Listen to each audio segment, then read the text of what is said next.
Sometimes we're busy. Sometimes we aren't able to get to the gym every day. Sometimes it's very hard to eat a certain way and count our macros. It is. I mean, I work full time. I have the podcast. I have the kids. We have a very, very busy life. I don't have all my life to give to my workouts and my nutrition. I just don't. I have to live life. And that is what it is. So it was the season and I just had to lean into it. Like I had to lean into so many other things on the trip. And my kids will remember that I played with them, that I jumped in, and that I said yes. And that's the most important thing. Hi, I'm Ashleigh, and welcome to the Big Crystal Energy Podcast. This is a place for the crystal curious, arcane-minded, and everything in the in-between. In this podcast, we will jump down the rabbit hole into the metaphysical, esoteric, occult, and spiritual realms. Nothing is off limits. I'm a mom, wife, an orthopedic physician assistant by day, and a seeker of all things spooky and kooky by night. I've spent my entire career in the medical field, but have always felt like there's more out there, and this is where we will explore together. We will have conversations with crystal healers, rock hounds, artists, musicians, spiritual coaches, magic makers, and anything woo-woo that strikes our fancy. Let's take our spiritual journey to the next level. So grab a crystal, pour a cup of tea. It's time to feel the big crystal energy.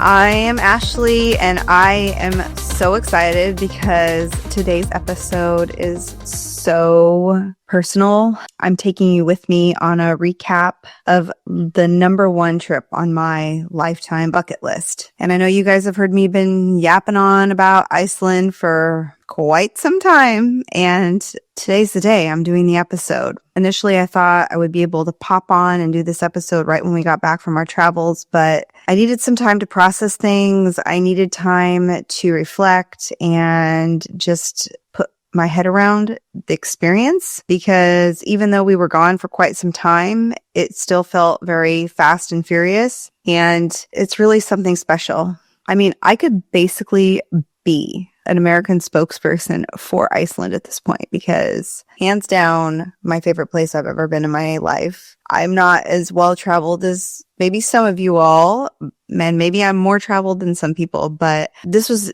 by far the most incredible experience that I could have imagined, and it was even beyond anything that I ever dreamed of. So Iceland has really lived in my heart since I was a little girl. So I'm going to get into everything. This background, I'm sorry for the sink in the background. I've got an air fryer behind me. I tried to give it like a vibe with this Ouija board that I got from Five Below, and some incense and some crystal balls and stuff. But I'm recording in an area of the house that I don't normally record in because my office was a nightmare, absolute nightmare. So I just got done cleaning my office. So I'm going to be moving all of this stuff back up to that space, and then I'll have my whole vibe back. But for tonight, here I am. So like I said, Iceland has lived in my heart since I was a little girl. It's kind of weird to say this, but when I was in elementary school, I believe I was in first grade. So one of my earliest memories, there was a kid in my class who, I don't remember his name. They're like, he's not going to be coming back next year because he's moving to Iceland.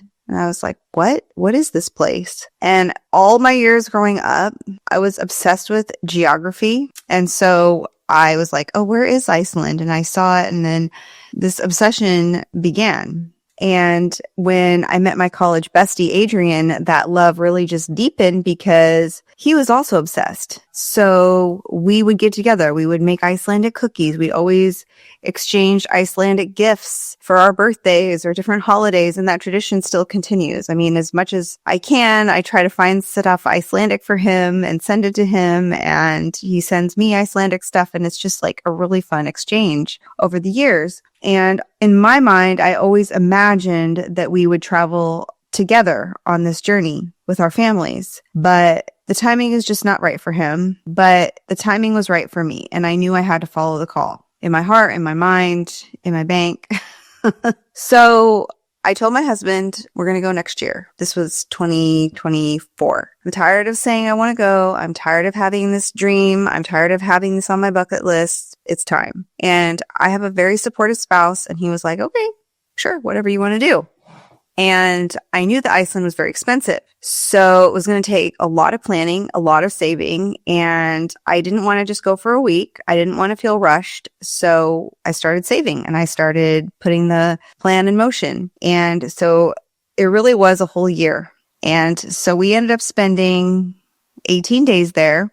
My husband, my 2 little boys, Finley, who was 8.5, and Jasper, who was 2 at the time, almost 3. We landed in Reykjavik and we basically traveled clockwise around the country. We stayed in 14 different places during those 18 days. So it was a lot of work. 14 places. I know people say, oh my gosh, why did you say so many places? Well, the reality is if you want to cover that much ground, if you are not moving almost on a daily basis, it's very hard to see everything. And I didn't want to feel rushed. And I didn't want to have to do a lot of backtracking. So 14 different places, 18 days. But in my mind, I knew the trip was going to be amazing, but I didn't know how much it was going to feel like home when I landed. I am not Icelandic. I have still not done my 23andMe. I don't think I'm Icelandic in any way, but it truly felt like home when we got there and we were standing in Reykjavik and I was seeing all these places that I had been dreaming of and that I had been researching, especially one of their main streets is the Rainbow Street. And then I also had this desire that I wanted to get the lopapesas, which are the traditional Icelandic sweaters. I wanted to get one for everybody in my family. So after a bunch of research, I found out that the Hand Knitting Association is the best place to get the lopapesas. They're all handmade and it's right in downtown Reykjavik. And so I really wanted to go there and get the sweaters because my kids and my husband were also going to be wearing them in our vow renewal ceremony that was going to be a couple days later. So that was essentially, we landed, we got our rental car, we drove to Reykjavik, we got the sweaters, we got the dang sweaters, and then, the adventure began. So I just have to say, it was just so surreal being in that place. Everything, like the way that the energy was, the things that I was seeing, I just kept trying to soak it all in with my eyes and my body and my senses because I had essentially been obsessing over this place since I was a kid. That's a long time, a very long time. So it just felt so crazy. So when we were at the airport in Calgary, before our last flight to Reykjavik, I had brought a tarot deck with me, a tiny little tarot deck, and I ended up pulling the Chariot card. And the Chariot is one of my favorite cards in the deck because it has so much energy for forward momentum, determination, and aligned action. So it felt like the universe was telling me, you are in the right place, this is the right time, and it is going to be epic. So as I begin this episode, I just want to say I'm not going to be giving you a boring play-by-play of our itinerary because nobody wants to hear that. I just want to share some real takeaways from this adventure, the lessons, the laughs, and little magical moments along the way that have stayed with me. And of course, I'm going to share some of the highlights of the trip. But this was not just a vacation. I mean, honestly, is any traveling with 2 children a vacation? No, because there's really no relaxing. Honestly, there was just no relaxing. It was truly a spiritual journey for me anyway. I mean, for my husband, he was along for the ride. But for me, it was this spiritual journey that was so absolutely incredible. So to begin with, if you have a trip on your heart, manifest that shit. Manifest the trip of your dreams. Just because you can't make it happen in the next 1 or 2 years does not mean that you can never make it happen. Truth be told, it took me a very long time to manifest this trip. I seriously started thinking about traveling to Iceland probably around 2001. I did not make it to Iceland until 2025. That's 24 years. Very long time. But once I got serious about planning the trip, I put the necessary steps into action. So I think if you have some place that you want to visit, anywhere in the world that it may be, even if it feels so far and out of place and out of possibility, just make small steps to make it happen. We only have this one life here on Earth. And for me, travel and life experiences are far more important than any clothes, purses, cars, houses, fancy things. I don't care about any of that stuff. Life is essentially just a collection of memories. So make those memories worthwhile. Plan the dang trip. When we were there, it was initially kind of disorienting. We had to put our phones on airplane mode because we didn't want to pay for international calls. And honestly, who was I really going to be calling anyway? So we put our phones on airplane mode. We only had Wi-Fi when we were at maybe restaurants or at our accommodations for the night. And to be honest, it was amazing. It was wonderful being so unplugged. Because normally when we're home, we are so plugged in all of the time, right? We have our TVs on, we have our phones on, we have our computers on. People can access us at any moment. And there, I just felt so disconnected. And the best part about it was that disconnection truly allowed me to be present in the moment. How often do we get excited about going somewhere, but then we're in the car and we're distracted because maybe we're bored? We're distracted by our phone and we're just looking stuff up on our phone and we're not just taking in what is around us. This trip, that's all I could do. We were in the car. We downloaded music on our phone that we could play offline.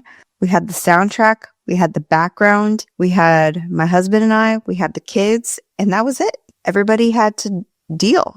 And personally, I thought it was fantastic. And I'm not against technology. I am clearly not against technology. I'm not against social media, obviously, but it felt so good to just be able to disconnect. And it wasn't like I knew it was going to have to be complete disconnect for the entire time we were gone, but it was just during the day when we were out and about, we could truly be present in the moments and the things that we were experiencing. And that was absolutely amazing. And it also made me realize social media, who cares? I was so involved in the moment. I was so excited about everything that we were seeing. And yes, most days I would try to post a few pictures, but obviously pictures cannot capture what you were experiencing and how you were feeling. And I didn't want to waste my time so focused on sharing my adventure with everybody else that I wasn't living the moment. And I wasn't living the moment for an adventure for myself. You care way more about your trip than the internet does. And that is truthfully very liberating. I found it to be extremely liberating because at the end of the day, people are not thinking about you as much as you think they are. Truth bomb. I wanted this trip to be all about presence and not perfection. Okay. This trip was so important to me that I had everything mapped out before we went. I had day by day itinerary. I had a folder. I had all of the things, but I just wanted to be present. And the number one thing that I did that was at times a pain in the ass because I was often very exhausted by the end of the day or very tired in the morning or just not in the mood, I had a journal and I documented every single day of our trip. Every detail of our trip, where we went, what we ate, what we did, who had a meltdown, the names of all the waterfalls, the names of everything. And I knew that was extremely important for this particular trip because Icelandic words are hard to say. Let's be real. The names of the trails, the names of the waterfalls, the names of the locations, they're very hard to say. And I knew that if I wasn't documenting moment by moment, I wouldn't remember. Of course, I'm taking a million pictures, but the picture doesn't have the name associated with it. So I had my journal and I was documenting. And before I started putting this episode together, it was just so fun reading back because reading those pages truly put me back into those moments and how I felt. I was documenting how I felt, what we ate, what the temperature was, what we were experiencing, what we were feeling, all of the things. It wasn't just a play-by-play of the things that we did. I wanted to really encapsulate the whole energy of the trip and take the photos. Take all the photos. Who cares if your family's cranky? Who cares if they don't want to be in the pictures? Oftentimes, the pictures where everybody's having a meltdown, where everybody's messy and dirty, those are the funniest photos to capture. Take the pictures. You can always go back through them later and delete the ones that don't matter or whatever. Just take it. Take the pictures. Who cares? Make everybody suffer through the photos because it will be worth it. And let go of perfection. There were times that I had in my mind that things were going to go a certain way or that we were going to be able to do certain things on a certain day. I had to let go of that. I had to let go of perfection and just lean into the moment, especially traveling with 2 children. Sometimes the kids, they didn't want to do what I had on the plan. My husband didn't feel like it. I didn't feel like it at times. So we adjusted. Another huge takeaway from this trip. Do not overpack. I am a chronic overpacker.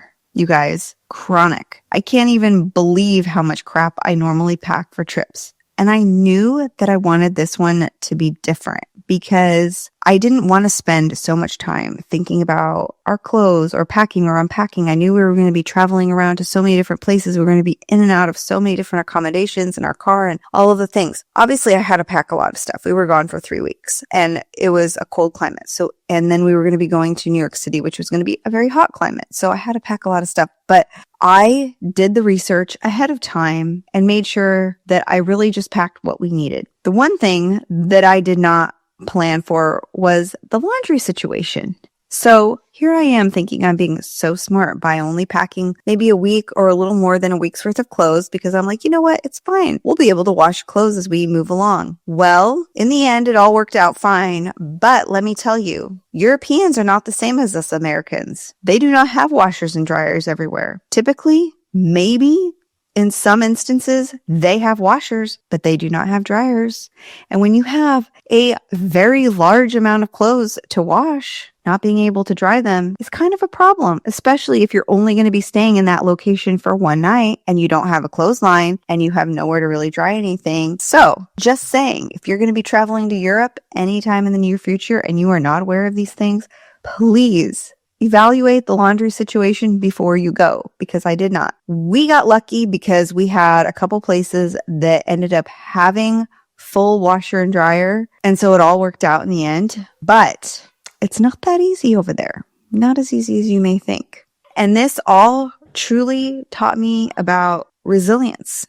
This trip required a lot of resilience. It required a lot of patience, especially with disrupted routines and a lot of feelings from the kids. And at the end of the day, kids, toddlers, they don't care about glaciers. They care about snacks, they care about drinks, and they care about eventually getting to sleep. So one of the most important takeaways from this trip, especially if you are traveling with a spouse or partner, boyfriend, girlfriend, baby mama, baby daddy, family member, whatever, be respectful of them. And they need to be respectful of you. It is extremely important because this is as much their trip as it is your trip. Okay?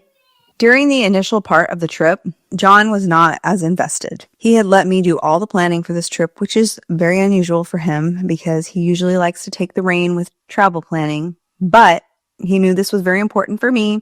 So he let me do everything. Like I did everything. I planned the entire thing without his help.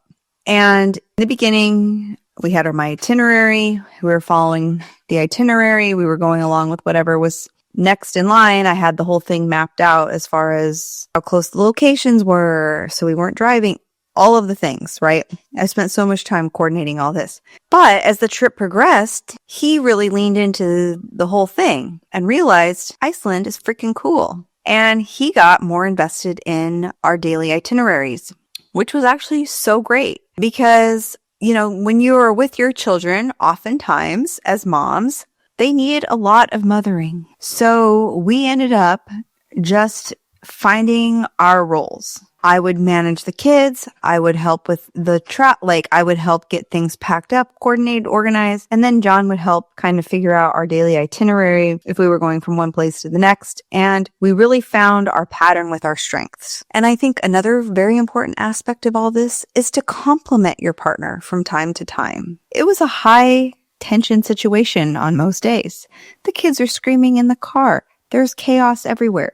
There's meltdowns. There's fighting. There's crankiness, everything. Every moment of every day, there was some level of chaos. And so I knew that between him and I, there could not be chaos. There had to be some calmness. And so we really leaned into our roles. And that helped exponentially. And I think more than anything, when it got super chaotic, instead of getting so freaked out and stressed out, we would often just laugh about it. Or we would record on our phones the kids having their tantrums and meltdown because it was so insane. Like, what are you going to do? I mean, literally, what are you going to do? You can't just shake someone out of it. So we just leaned into it. And it's a lot for kids. It's a lot for them to have their patterns disrupted, their regular routine disrupted, their They're not on any sort of eating schedule. They're not on any kind of sleeping schedule. They're not on any napping schedule. It was just pure fly by the seat of your pants every single day. And for kids that are used to their normal daily routine, that can be very disorienting, and that can lead to a lot of meltdowns. And truthfully, it did. But I did not want the trip to be ruined by those moments. I still wanted to look back fondly. And so I decided that laughter matters, and that's what we were going to lead with. Ladies, listen up. This is for you, typically. I mean, I'm sure there's some men that are in the same situation, but ladies, put on the damn swimming suit. Put it on. Who cares if you're not in the shape that you want to be in? Who cares if you're lumpy and bumpy and bulging? Who cares? Your kids don't care. What they do care about is that you are playing with them, that you're involved with them, that you're active with them. I'm telling you this because I've been on the other side of it. I've been in places where I didn't feel great about how I looked. So therefore I was like, you know what, Dad, you can go ahead and get in the pool with the kids. I'm just going to chill out here on the side. Nope. I knew this trip, there was going to be a lot of swimming. There were going to be a lot of opportunities where I was going to have to wear a swimming suit or often be naked, showering in front of a ton of people I don't know, completely naked, because that's just their culture there before getting into any of these public swimming spots. And I told myself before we went there that I was going to be okay with it, that I was just going to deal with it. And honestly, when I got there, nobody else's body's perfect. I can't think of one other person's body that was absolutely perfect. Everybody else, probably for the most part, most women had had kids and had lived through life and had lumps and bumps and didn't have perfect diets and didn't have perfect workout routines. And so it is what it is. My kids were happy because I was present. I was there in the pool. I was swimming with them. I was having fun with them. And do I look back on some of those pictures and say, didn't look the best that day? Oh, well, who cares? At least I'm in the pictures, right? At least I'm not just sitting off to the side because I was so worried about how I would look that I couldn't even be involved with my family. And leading up to the trip, I'll be fully transparent. I was really wanting to be in amazing shape before we went on this trip. But sometimes life gets in the way. Sometimes we're busy. Sometimes we aren't able to get to the gym every day. Sometimes it's very hard to eat a certain way and count our macros. It is. I mean, I work full time. I have the podcast. I have the kids. We have a very, very busy life. I don't have all my life to give to my workouts and my nutrition. I just don't. I have to live life. And that is what it is. So it was the season and I just had to lean into it like I had to lean into so many other things on the trip. And my kids will remember that I played with them, that I jumped in, and that I said yes. And that's the most important thing. If you are a type A listener and you go on a big family trip like this, it doesn't matter where you're going. Give yourself some permission to be unstructured. I can understand how that could be very difficult. At this stage of my life, I really consider myself a captain of chaos, a chaos witch. Chaos occurs in every moment of every day of my life. And that has been very challenging to accept. But that is just the reality of life. So just try to embrace it with humor. At the end of the day, it can be so funny. You will look back and you'll be like, oh my gosh, those kids were freaking unhinged today. And you will laugh on it. You will laugh about it. Let the chaos be magic. Hey, sorry to interrupt, but I have something you need to hear. Have you been feeling a shift, a pull towards something more? Whether you're manifesting new opportunities, confidence, or a major glow up, the universe is listening, and I've got just the thing. In a crystal clarity call, I'll intuitively select 3 crystals to support your manifestations, pull a tarot or oracle card for deeper guidance, and craft custom journal prompts to help you take action. It's more than a reading, it's an energetic roadmap. So if you're ready to align with your highest self, DM me on Instagram at mystical.mama.ash for details and pricing. Let's bring your magic to life. I am someone that never really experienced overwhelm, overstimulation, any of those kind of feelings when I was younger. But since having my second child and being the young age that I'm at, I feel that way. I feel that way often. And so I need to take breathers, and I will tell my kids that, and I will communicate that with my partner and my husband. And I will say, you know what? Things are just getting a little bit too off the rails for me right now. I need to go in the other room. I need to go outside on a walk. I need to do whatever I need to do to separate myself from the situation for a brief period of time so that I can calm myself down and I can come back and be my best version of me, because it's a lot. When the volume of the children screaming is so loud and everything is going chaos. And personally, for me, I just feel like I'm having like a seizure inside.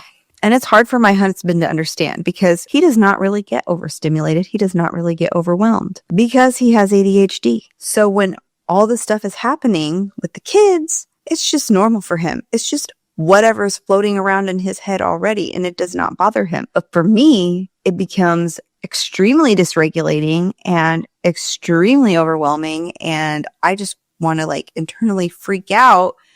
But here we are on our family vacay, and I don't want to freak out. I mean, I'll be honest, there were a few times when I did freak out. When things get really, really crazy, I do freak out a little bit. But on the day-to-day, give yourself that permission to step away and say, hey, things are a little crazy. Tell whoever you're with, can you just watch the kids? Give me 15 minutes, because sometimes that's all it takes to just reset. And I would go have coffee. I would take a walk. I would literally just go hide in another room. I would journal. I would pull cards, whatever, whatever woo-woo weirdo things that I like to do. Let's be real. But it helps so much. Those were like the big takeaways from the trip. I tried to document them as they came into my mind as we were traveling. Now, I also do want to share some highlights of our travels because it is such an incredibly gorgeous place to visit. And if it's some place that you have never even considered, I highly suggest that you do consider it. And please reach out to me if you want an itinerary, if you want any tips, if you want any, is this place worth it? Is this place not worth it? I would love to share with you. Obviously, we didn't see everything because we were not there long enough, but we did see quite a lot. Honest, we did not get fully into the West Fjords, and we loved the East Fjords, but we didn't get enough time there. But there were a lot of other places that we spent plenty of time that I feel very comfortable telling you, like, this is a must-see. This is something you could avoid. Number one, when most people think of Iceland, they think of the Blue Lagoon. Yes, it is touristy, but yes, you should go there. I would highly recommend it. It was so beautiful. The kids liked it. It was warm. It was beautiful. The water is that milky blue color because of the silica. It does attract a lot of people, but it did not feel overwhelmingly crowded. It's pretty big, so there's people spread out everywhere. And the silica is known for its healing properties. For us, I really wanted to splurge at the beginning of our travels. So I did book a room for us just for one night at the Silica Hotel, which is kind of adjacent to the Blue Lagoon. It's associated with the Blue Lagoon. It's a very small boutique hotel, very high-end kind of establishment. And I did love staying there the first night because it just felt like such a vibe. And the Silica Hotel had its own lagoon, so we could experience that, which is basically like the Blue Lagoon, but it was much smaller. And there were hardly any people there, just the people that were maybe staying at the hotel. And they had a beautiful place to sleep. They had an amazing breakfast.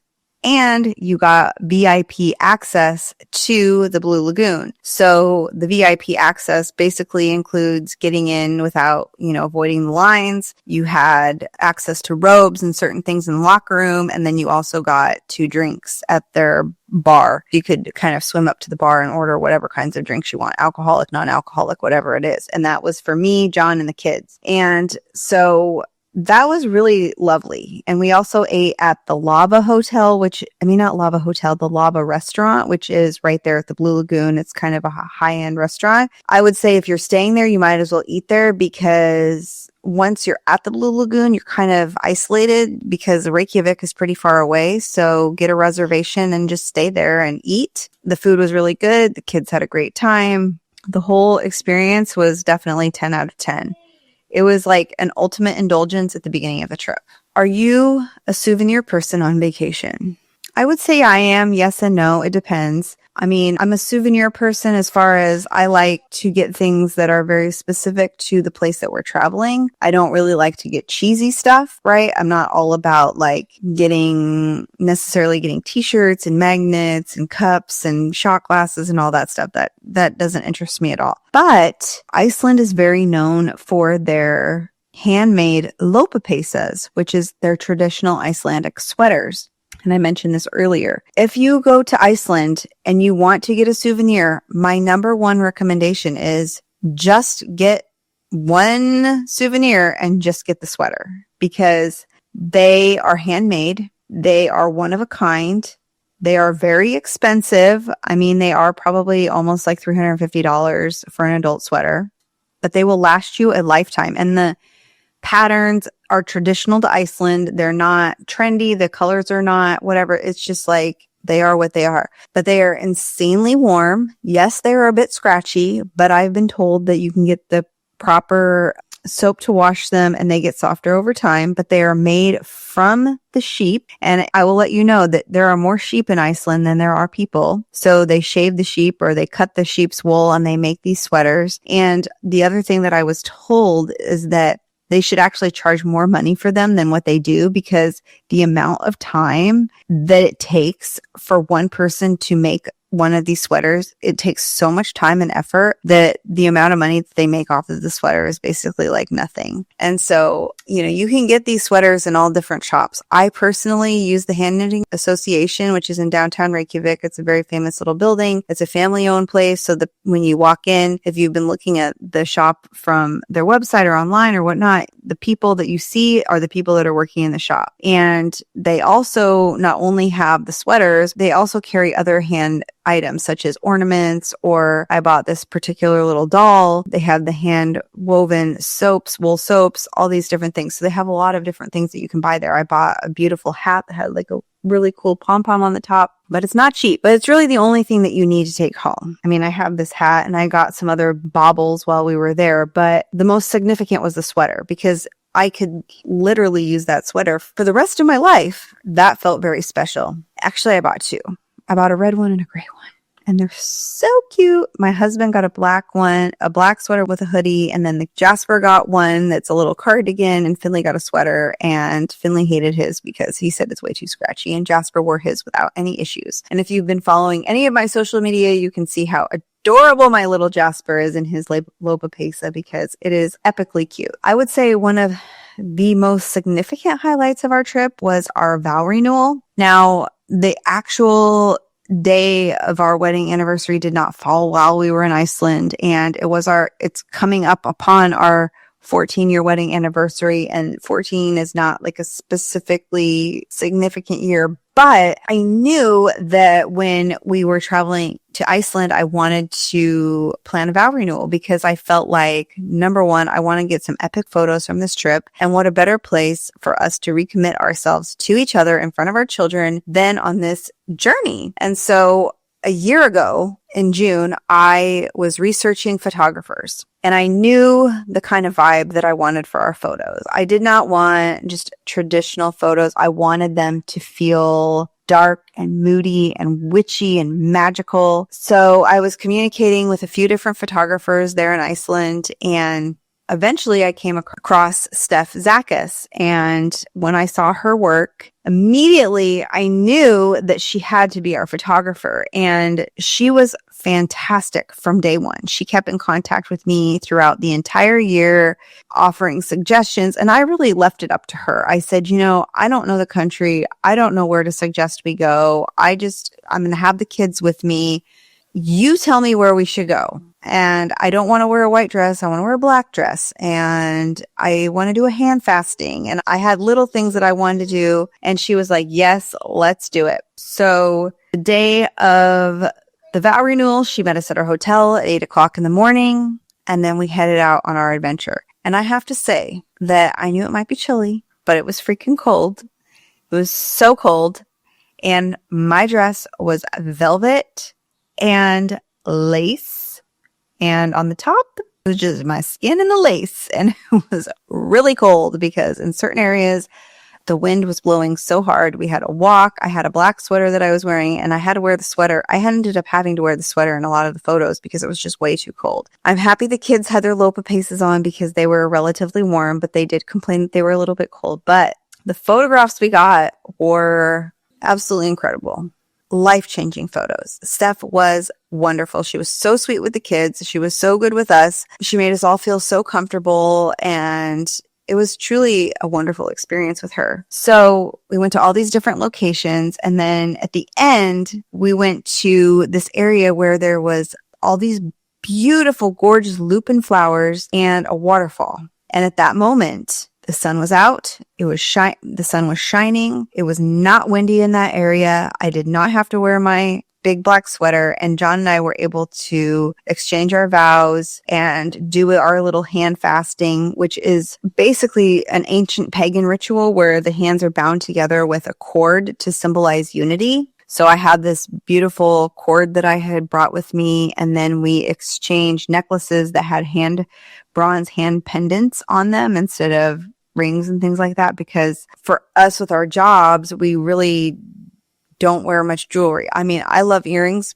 but I don't really wear rings. And I felt like, a necklace, the pendant would be perfect because we can always wear that. And so I had found this incredible artist, Mickey Kwapis, off of Instagram. I'll link her in the show notes. She's at Kwap on Instagram. And she made these necklaces, pendants for us. And then I just bought the little cord, which the cord is a leather cord. I want to change it because I don't really like it like that, because I think it makes it look more cheap than it is.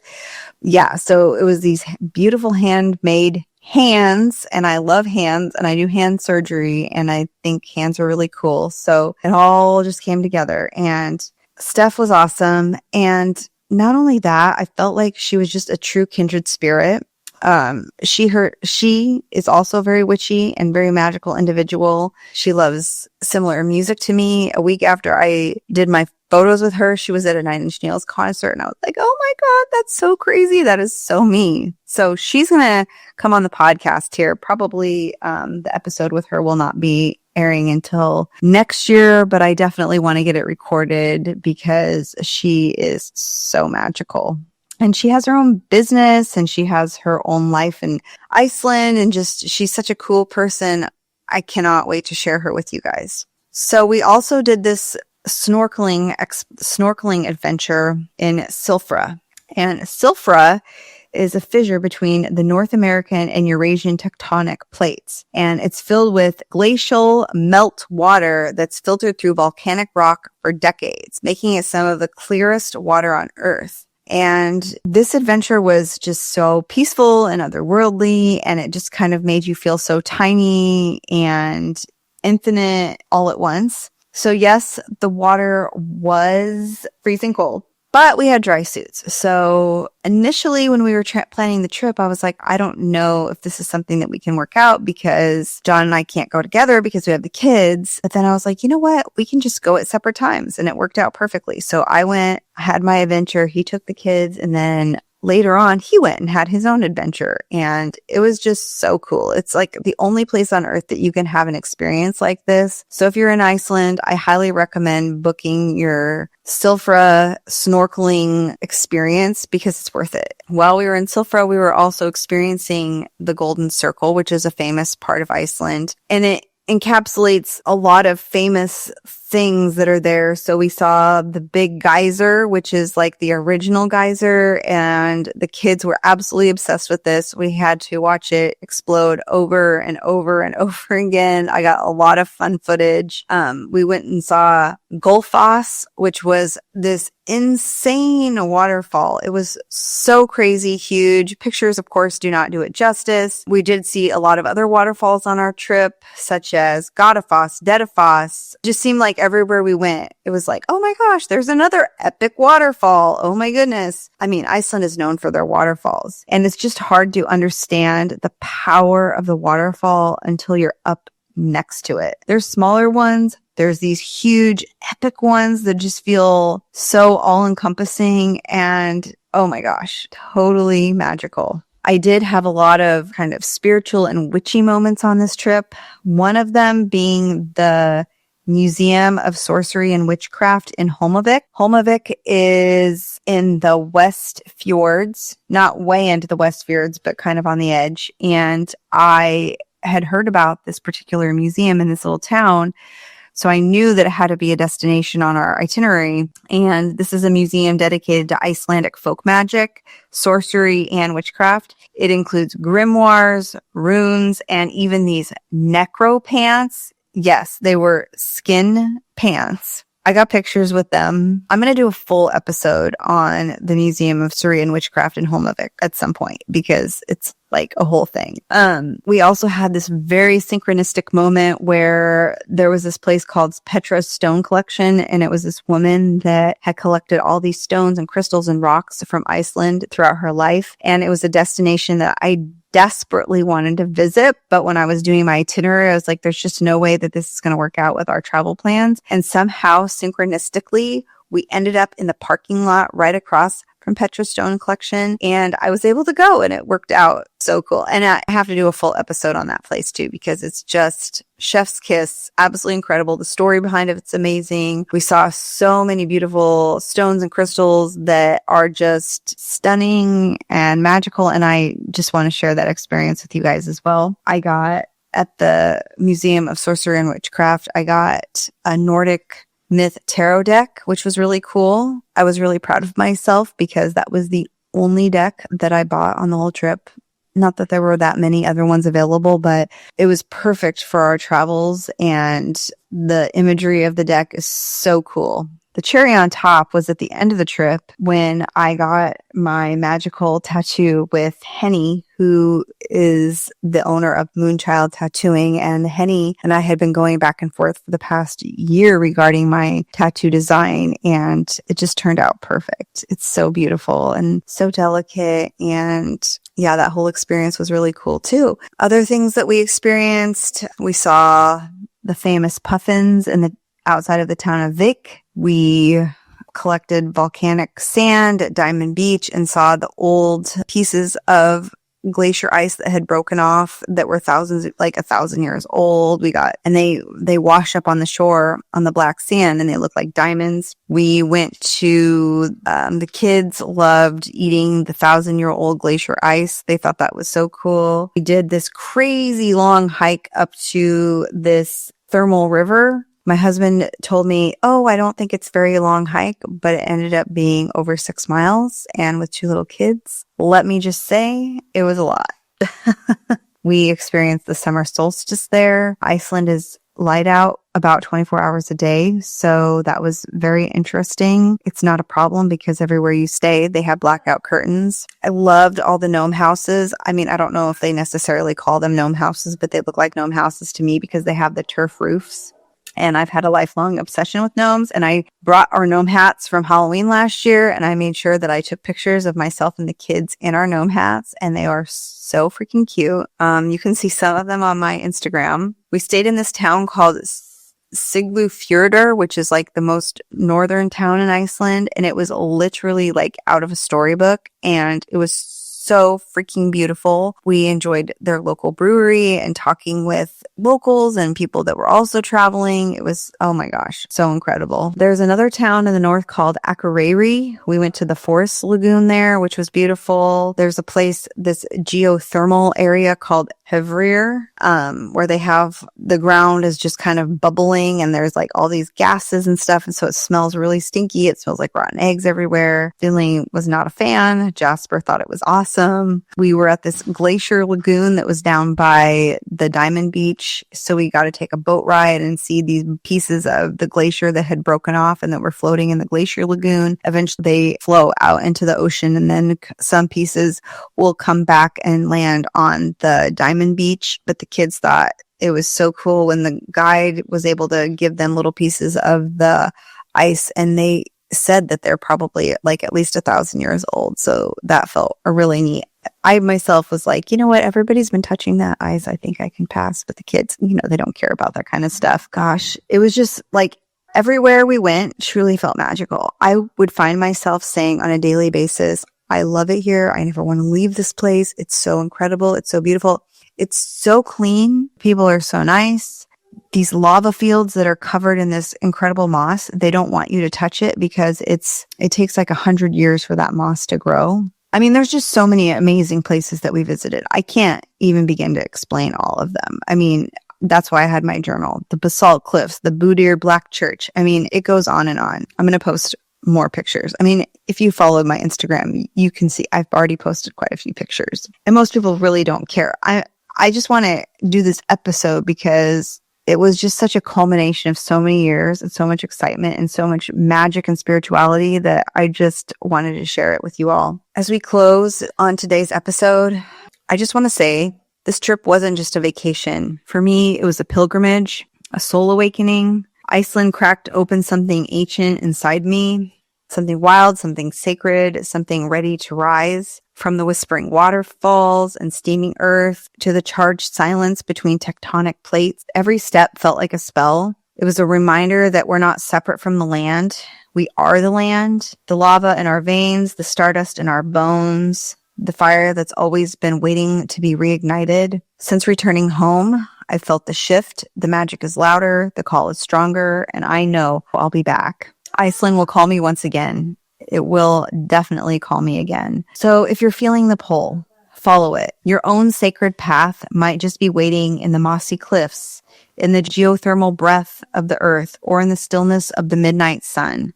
And when I got back from this trip, it has been so crazy. I've had so many mental downloads. Things are coming in so fast that sometimes it's hard to process it all, especially in regard to the podcast and the things that I want to do going forward. It was such a time to regenerate and rejuvenate and then just come home and let everything crack wide open. So until next time, may your magic stay wild, your crystals stay charged, and may you always find your way back to the places that make your soul remember who you are. Cheers! Thank you so much for jumping down the rabbit hole with me. If you connected with this episode in any way, I would love it if you could share it with a friend. Also, please tag me on social media. I'm at mystical.mama.ash or at Big Crystal Energy Podcast, mostly on Instagram. It helps so much getting my episodes out there and finding more magical, kooky, and spooky friends. Sending you all Big Crystal Energy. Cheers!